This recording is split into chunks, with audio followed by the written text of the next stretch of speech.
नमस्कार, मेरे YouTube channel KSS two vision में आपका स्वागत है। आज का हमारा टॉपिक है त्वचा को लेकर कि ज्योतिष शास्त्र में त्वचा को कौन सा प्लैनेट इंडिकेट करता है और वो कौन से ग्रह योग होते हैं जिनके कारण व्यक्ति को जीवन में त्वचा संबंधी रोगों का सामना करना पड़ता है और इस समस्या से छुटकारा पाने के लिए ज्योतिष शास्त्र में क्या उपाय सुझाए गए हैं। तो ये जो पूरा वीडियो है इसमें केवल स्पेसिफिकली हम इसी टॉपिक को, इसी के विभिन्न पक्षों को कवर करने वाले हैं। ज्योतिष शास्त्र में 9 में से 7 प्लैनेट्स हमारे शरीर के विभिन्न पार्ट्स को रिप्रेजेंट करते हैं। मरकरी यानी कि बुध हमारी स्किन को भी रिप्रेजेंट करता है। अभी तक हमने यही जाना था कि बुध जो है वो बुद्धि का दाता है और शार्प इंटेलेक्ट देने वाला प्लैनेट है, अच्छी एजुकेशन देता है, बिजनेस सेंस देता है, आपकी पर्सनैलिटी को प्लीजिंग बनाता है। ये सारी चीज़ें जो है ये बुध देता है। लेकिन बुध जो है स्किन का भी कारक है, हमारी त्वचा का भी कारक है और यदि आपकी कुंडली में बुध जो है ये शुभ होकर के बैठा है तब आपकी स्किन बड़ी ग्लोइंग स्किन, वाइब्रेंट स्किन होगी, अच्छी क्वालिटी की स्किन होगी। यदि मरकरी किसी अशुभ ग्रह से पीड़ित है तब यह ग्रह योग आपको स्किन संबंधी बीमारियां देगा। यदि किसी व्यक्ति की स्किन ग्लोइंग और हेल्दी स्किन है तो इसका मतलब सीधा सीधा यही निकलता है कि उसकी कुंडली में बुध की स्थिति जो है वो शुभ है। नेचुरल मेलेफिक प्लैनेट्स जैसे शनि, मंगल, राहु, सूर्य सब अलग अलग तरीके से बुध को प्रभावित करते हैं। राहु से अगर बुध प्रभावित होगा तो बीमारी का सही डायग्नोसिस ही नहीं हो पाएगा, यानी कि बीमारी के सही कारण का ही पता नहीं चल पाएगा। और अगर सूर्य और मंगल से प्रभावित होगा तो फायरी डिजीज़ होंगी जैसे पिंपल्स, बॉयल्स इत्यादि, और घाव टाइप की चीज़ें भी हो सकती हैं शरीर पर। और शरीर का कौन सा हिस्सा प्रभावित होगा ये राशि विशेष या किस भाव विशेष में युति या योग बन रहा है उससे निर्धारित होगा। उदाहरण के लिए यदि किसी व्यक्ति की कुंडली में बुध जो है वो फर्स्ट हाउस में एफ्लेक्टेड हुआ बैठा है तो फेस पर स्किन संबंधी समस्या जो है वो उभरने के चांसेस बढ़ जाएंगे। अब बात करते हैं त्वचा संबंधी कुछ सामान्य रोगों की जो आमतौर पर जीवन में हमें देखने को मिलते हैं। तो सबसे पहले हम बात करते हैं एक्जिमा की। तो विकिपीडिया के अनुसार विश्व की लगभग 3.5% जो पॉपुलेशन है वो इस एक्जिमा नामक बीमारी से ग्रसित है। इस बीमारी का मुख्य कारण अभी तक ज्ञात नहीं हो पाया है, वो डायग्नोसिस ही नहीं हो पाया है। तो मैंने भी बताया था कि अगर राहु से बुध संबंधित होता है तो बीमारी का सही कारण का ही उसके पता नहीं चल पाता, उसका डायग्नोसिस ही नहीं हो पाता है। तो यहाँ पर भी ये एक्जिमा नाम की जो बीमारी है ये राहु से लिंक्ड होती हुई प्रतीत होती है। लेकिन बहुत सी, और इसके अलावा बहुत सी हमने कुंडलियों में जब अध्ययन किया उन लोगों की कुंडली में जो इस बीमारी से ग्रसित थे तो पाया गया कि उनकी कुंडली में राहु और बुध का कॉम्बिनेशन है, उनकी युति बनी हुई है या कोई ना कोई संबंध बन रहा है। ठीक है, तो इस जिसके कारण से उनके शरीर में इस तरीके की बीमारी उभरी। किसी भाव विशेष में राहु या बुध की युति या कॉम्बिनेशन में दोनों बैठे हैं तब उस भाव से संबंधित बॉडी पार्ट में ये बीमारी होने के योग बन जाते हैं। उदाहरण के लिए यदि आपकी कुंडली के तीसरे भाव में राहु और बुध जो हैं वो युति में बैठे हैं, यूनियन में बैठे हैं, तो तीसरा भाव किस चीज़ को इंडिकेट करता है? हमारी आर्म्स को। तो यानी कि हमारे आर्म्स में ये बीमारी, स्किन डिजीज़ उभर सकती है। अगर सेकंड भाव में बैठे हैं दोनों युति बनाकर तो सेकंड भाव किस चीज़ को इंडिकेट करता है? हमारे मुंह को और गर्दन के हिस्से को। तो यहाँ पर फिर प्रॉब्लम उभर सकती है। प्रथम भाव में अगर ये योग बनता है तो हमारे चेहरे पर उभर सकती है। हमारे स्कैल्प और चेहरा प्रथम भाव के अंतर्गत आता है। फिर इसके लिए अगर किसी को इस तरीके की एक्जिमा की प्रॉब्लम उभरी हुई है, उसके शरीर में है ये बीमारी, तब वो क्या ज्योतिषीय उपाय अपनाए कि उसको इस समस्या से राहत मिले। तो इसके लिए क्या जो उपाय ज्योतिष में सुझाया गया है कि इसमें कहा गया है कि आपको ऐसी दशा में जो ब्लैंकेट है वो ज़रूरतमंद लोगों को कंबल दान करने चाहिए और साथ में एमराल्ड यानी कि पन्ना वो धारण करना चाहिए अपनी सबसे छोटी कनिष्ठा उंगली में। और यदि आप ऐसा करते हैं तो निश्चित रूप से आपकी समस्या आपको कम होती हुई प्रतीत होगी। दूसरी सामान्य तौर पर देखी जाने वाली जो समस्या है वो है डैंड्रफ की समस्या। और हम सब यही समझते हैं कि ये जो डैंड्रफ की समस्या है ये बालों की समस्या है, बालों से संबंधित ये एक बीमारी है, जबकि वास्तव में ये स्किन से संबंधित बीमारी है। इस रोग के होने का कारण मुख्य रूप से ड्राई स्किन है और लगभग 50% लोग जो हैं वो इस समस्या से ग्रसित हैं। और ये प्रॉब्लम जो है ये कभी बढ़ती है, कभी घटती है, कभी स्वतः ही ठीक हो जाती है, और सर्दियों में विशेष रूप से ये देखने को मिलती है। ठीक है, तो ड्राई स्किन इस समस्या का प्रमुख कारण है। अब हमें ये देखना पड़ेगा कि वो कौन सा प्लैनेट है ज्योतिष में जो ड्राइनेस को इंडिकेट करता है। तो वो प्लैनेट होता है शनि। तो जब भी शनि का संबंध आपकी कुंडली में बुध के साथ में बन रहा होगा, तो तब ये समस्या विशेष रूप से आपको देखने को आपके जीवन में मिलती है। तो ये एक स्कैल्प डिसऑर्डर है, और मेष राशि यानी कि एरीज साइन भी शनि बुध कॉम्बिनेशन से इस बीमारी के लिए के परिप्रेक्ष्य में हम देखते हैं तो वो भी प्रभावित होगा। यानी कि ये जो कॉम्बिनेशन में शनि और बुध का कॉम्बिनेशन ये एरीज साइन में यानी कि मेष राशि में बन रहा होगा। और मेष राशि जो है पहले नंबर की राशि होती है, तो ये भी हमारे हेड रीजन को, स्कैल्प को इंडिकेट करती है। या फिर ये कॉम्बिनेशन बुध और शनि का आपके प्रथम भाव में बन रहा होगा, क्योंकि कुंडली का जो प्रथम भाव है ना वो भी हमारे स्कैल्प को, हमारे चेहरे को शो करता है।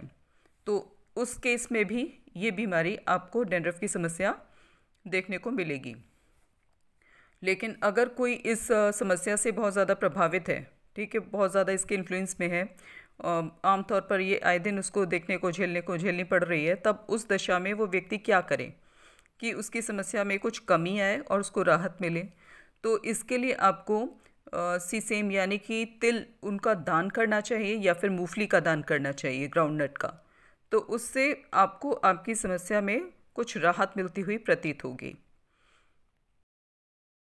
इसके अलावा पिंपल्स, बॉइल्स ये भी सामान्य तौर पर देखने को मिलते हैं। आयुर्वेद के अनुसार हमारे शरीर में पित्त की अधिकता पिंपल्स की समस्या को जन्म देती है। ज्योतिष के अनुसार लग्न पर अथवा बुध पर स्ट्रॉन्ग सूर्य तथा मंगल का प्रभाव इस समस्या को उत्पन्न करता है। यद्यपि देखने में ये समस्या बहुत बड़ी समस्या प्रतीत नहीं होती है, लेकिन कभी कभी इस समस्या के कारण लोग डिप्रेशन तक का शिकार हो जाते हैं। अतः समस्या को गंभीरता से लिया जाना ज़रूरी है। तो ऐसे में क्या ज्योतिषीय उपाय बताए गए हैं हमारे शास्त्रों में इस समस्या से उबरने के लिए? आपको जो है वीट और जैगरी यानी कि गेहूं और गुड़ का दान करना चाहिए हर हफ्ते, और जो स्पाइसी फूड है उसको खाना अवॉइड करना चाहिए। तो यदि आप ऐसा करते हैं तो निश्चित रूप से आपकी समस्या में कमी आएगी, आप राहत का अनुभव करेंगे। अब बात करते हैं सोरोसिस की। तो इस बीमारी के भी मूल कारण का अभी तक पता नहीं चल पाया है, और विश्व की लगभग 4% पॉपुलेशन इस मिस्टीरियस डिजीज से ग्रसित है। और ये बीमारी अचानक से उभरती है, जिसका बहुत ही ज़्यादा नेगेटिव इफेक्ट व्यक्ति के मन मस्तिष्क पर पड़ता है। ज्योतिष शास्त्र में इसके लिए जिम्मेदार कारण बुध का राहु केतु से संबंधित होना बताया गया है। अब इसके लिए एस्ट्रोलॉजिकल रेमेडीज़ क्या अपनाई जाएं जिससे कि इससे राहत मिले? तो इसके लिए जो बर्ड्स हैं उनको आपको खिलाना चाहिए, दाना डालना चाहिए।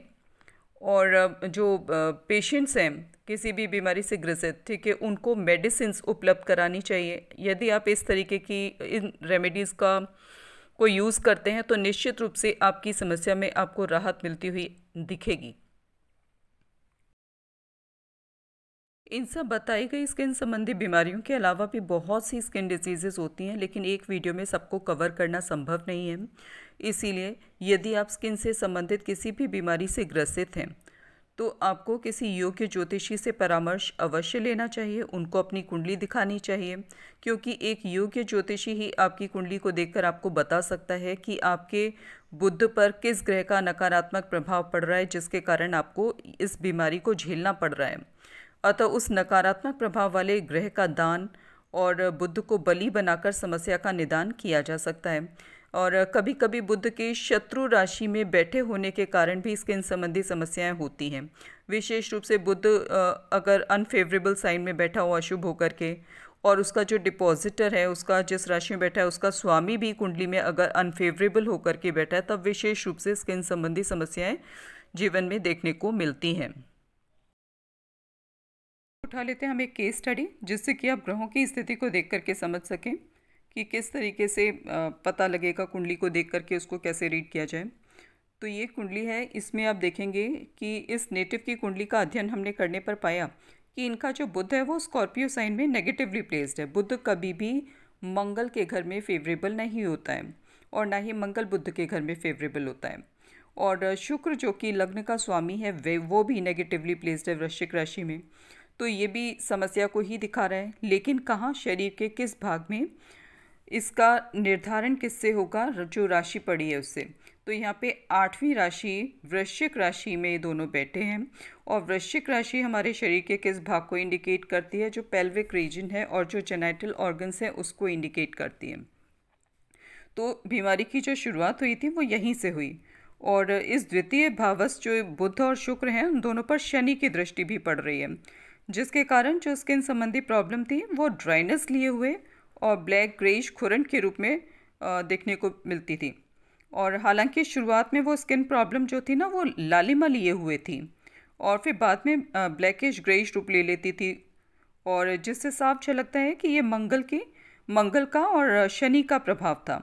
अब इनका शनि जो कि बुध पर दृष्टि डालता था वो खुद टॉरस साइन में यानी कि वृष राशि में शुक्र की राशि में बैठा था, और बैठ कर के यहाँ से दृष्टि डालता है ये द्वितीय भाव पर, जहाँ पे बुध और शुक्र बैठे हैं। और इस शनि का जो उप नक्षत्र है वो उसका स्वामी गुरु है, जो कि तीसरे भाव में स्वयं की राशि में बैठा है, लेकिन राहु से एफ्लिक्टेड है। तो इस जातक की जो बीमारी थी वो काफ़ी समय तक बीमारी से ये प्रभावित रहे, परेशान रहे। यहाँ पर एक और बात विशेष रूप से गौर करने की है कि इनका द्वितीय भाव जिसमें बुध और शुक्र नेगेटिवली प्लेस्ड हैं, उसका डिपॉजिटर प्लैनेट मंगल भी नेगेटिवली प्लेस्ड है तुला राशि में, और उप नक्षत्र विशाखा 3 है उसका, जिसका स्वामी फिर बुध बन जाता है इस नक्षत्र का। और नवम भाव जो कि भाग्य का भाव कहलाता है वहाँ केतु अशुभ होकर के बैठा है, और 12वें भाव में बुध की ही कन्या राशि पड़ी है। तो इनकी बीमारी का विस्तार जो था ना वो पेल्विक पोर्शन से लेकर के चरणों तक रहा, पैर के नेल्स तक बीमारी से प्रभावित हो गए थे, क्योंकि 12वां जो भाव है वो काल पुरुष की कुंडली में चरणों को दर्शाता है। और इनकी नवमांश कुंडली में भी हम जब मंगल की स्थिति देखते हैं तो वहाँ पर भी मंगल बुध की ही राशि में बैठा हुआ था। तो इस तरीके से बुध जो इनका बुरी तरीके से प्रभावित था, इस कुंडली में भी हम देखते हैं, लग्न कुंडली में भी और इनकी नवमांश कुंडली में भी। तो यही कारण था कि मंगल के और बुध के नेगेटिव और शनि का भी उस पर नेगेटिव इन्फ्लुएंस, इन ग्रहों के कारण इनको स्किन संबंधी ये बीमारी से परेशान होना पड़ा, परेशानी मिली। अब इस टॉपिक को हम यही समाप्त करते हैं। तो इस वीडियो में मेरे द्वारा शेयर की गई इन्फॉर्मेशन यदि आपको पसंद आई हो तो मेरे चैनल को लाइक करें, सब्सक्राइब करें। आपके कोई कमेंट्स हों, कोई सजेशंस हों तो वो आप कमेंट बॉक्स में पोस्ट कर सकते हैं। इसके अलावा कोई अगर कंसल्टेशन चाहता है, अपनी कुंडली दिखाना चाहता है, तो उसके लिए भी आप मुझे व्हाट्सएप नंबर पे कांटेक्ट करें, डायरेक्टली कॉल ना करें, क्योंकि मैं डायरेक्टली कॉल रिसीव नहीं कर सकती हूँ, वरना ऐसे करूँगी तो मेरे पास इतनी नंबर ऑफ़ कॉल्स हो जाएंगी कि मेरे लिए अटेंड करना पॉसिबल नहीं होगा। और दूसरी चीज़, कुंडली जो है कंसल्टेशन वो फ्री ऑफ कॉस्ट नहीं है, उसके लिए चार्जेस एप्लीकेबल हैं। तो इसके लिए पहले आप पूरी जानकारी ले लें व्हाट्सएप पे मैसेज करके, उसके बाद में आप फ़ोन करें जब आपको टाइम दिया जाएगा उस समय पर। और अब मैं यहीं पर समाप्त करती हूँ। आपका दिन शुभ हो। नमस्कार।